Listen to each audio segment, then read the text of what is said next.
Luis Suarez played his last match. It was an emotional farewell for the player with the national team. The Portugal team was losing to the Scots, but then Cristiano Ronaldo came onto the field. Now let's discuss what happened next. Carlo Ancelotti's new team. The Sheikhs are taking 3 superstars from Liverpool at once. We are talking about this and much more today.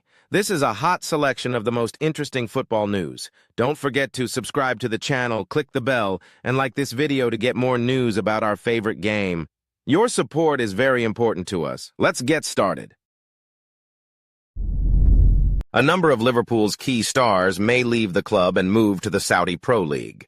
Today, we talk a lot about Saudi football, and that's the current news background, so let's continue. So, Van Dijk, Salah, and Becker may be playing their last season for the Reds, at least according to the press. Imagine if one team takes all 3 of them at once. That could radically change the balance of power in the entire league. Overall, we wouldn't be surprised by any of these players leaving. Salah has hinted at least 5 times that this season could be his last. Yes, there is information that the club will supposedly hold talks with him soon about a new contract, but we see it as a formality and nothing more. From Salah's words, or rather, from his attitude, it's clear that he has already made up his mind. As for Becker, the purchase of Mamardashvili may hint that he also has an agreement with some club. Nicholas Kira wrote that it's Al Nassr. The Reds have started searching for a new goalkeeper rather hastily. Overall, the club was quite modest in the transfer market this summer. It seems time was running out, and Liverpool didn't want to be looking for a new keeper after the Brazilian had left. It's much more comfortable to do it in advance and leave the goalkeeper on loan for a year at the team he was playing for, which is exactly what Liverpool did with Mamardashvili. Virgil van Dijk, well, he's already an aging player. Yes, he's still good, but age catches up with everyone, and there's no escaping that. Again, his contract is expiring, so it's possible that the desire to leave comes from him and not the club. Earning some money from his transfer wouldn't hurt either. A lot was paid for him back in the day. The same goes for Salah, but in both cases it seems that ship has already sailed. So we are in for some interesting times. Liverpool's rebuild should be an intriguing process. The coach has already changed. Now it's time for the team's leaders to follow. Luis Suarez officially played his last match wearing the Uruguay national team's jersey. Not long ago I talked about when and how the striker would end his career with the national team. But let's agree, a legend of El Pistolero's caliber deserves another mention. Suarez started the farewell match against Paraguay. He played all 90 minutes, but unfortunately he didn't score a goal, nor did any of the other players from both teams. Even though he didn't manage to mark the occasion with a symbolic goal, the fans and the federation gave a fitting send-off to the national team's top scorer. Before the game, the fans displayed a banner with the words, "Luis Forever," and supported the player throughout the entire match. After the final whistle, they stayed to pay tribute to the Uruguayan legend. Many notable figures from local football attended the farewell ceremony for El Pistolero. Former national team coach Oscar Tabarez and ex-captains Diego Forlan, Diego Lugano, and Diego Godin came to see Suarez off. His best friend, Lionel Messi, couldn't attend the ceremony in person, but recorded a video message for his amigo. This speech is definitely worth hearing. "Hi, Fatty. I also wanted to be part of this ceremony, so I recorded this video for such an important day for you, your family, the people of Uruguay, and football fans in general. I was lucky to be with you. I know how hard it was for you to make this decision because I know what it meant for you to play for the national team. I just hope you like this tribute. You deserve it. You always gave everything, right up until the very last day.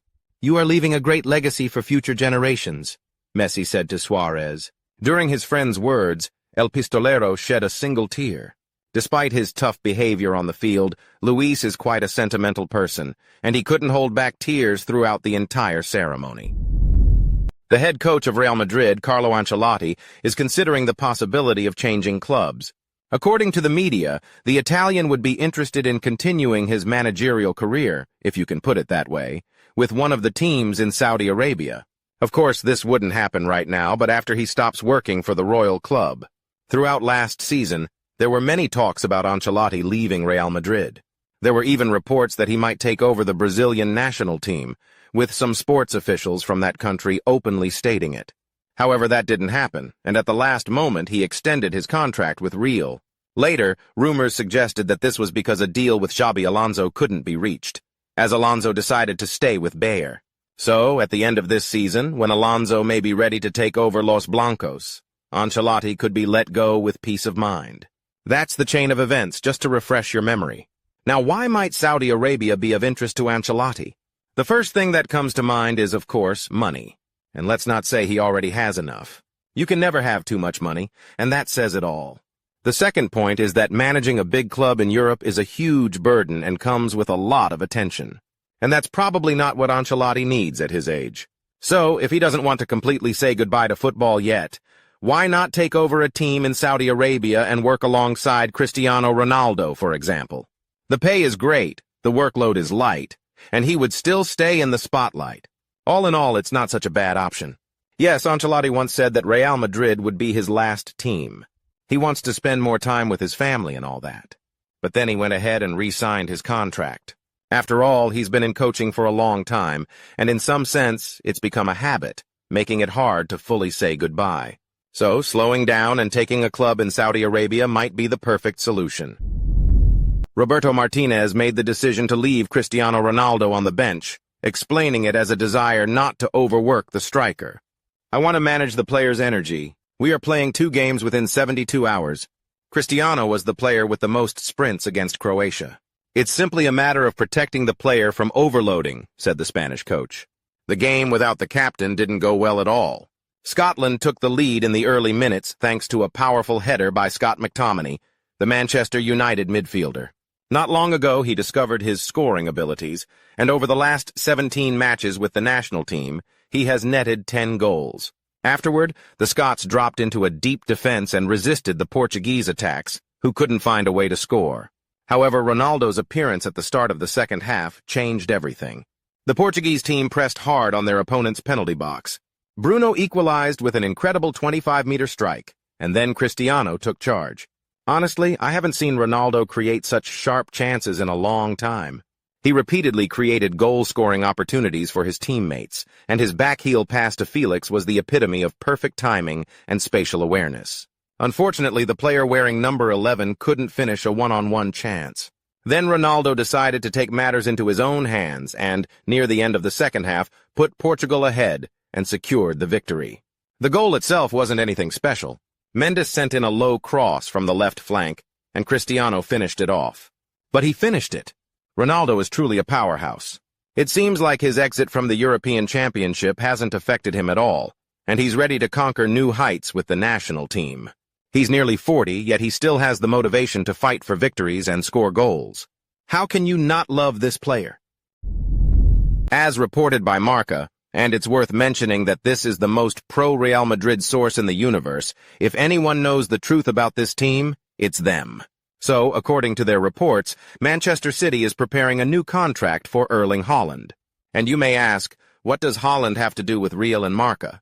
Well, the fact is, Real Madrid was highly interested in him at one point.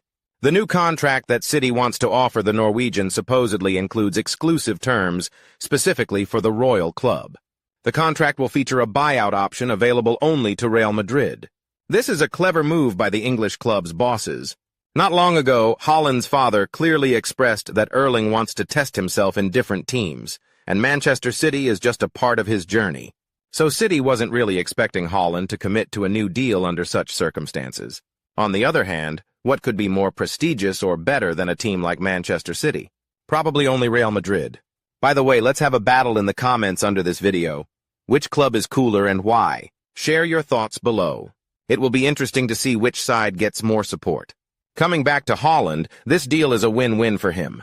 He will continue playing for City for a lot of money, possibly even more than what Florentino Perez and his team could offer. But at the first opportunity, he will be able to move to the Royal Club, and Manchester City won't be able to stop him, as it will already be documented in his contract. As they say, you couldn't ask for a better deal. If we were in Erling's place, we would definitely agree to such terms. How Real Madrid plans to fit so many stars together is another story entirely. For Haaland, though, it's a super decision, once again. That's all for today. Don't forget to subscribe to the channel and like this video, and be sure to watch our previous video. It just appeared before your eyes right now. See you. Good luck to everyone. Goodbye.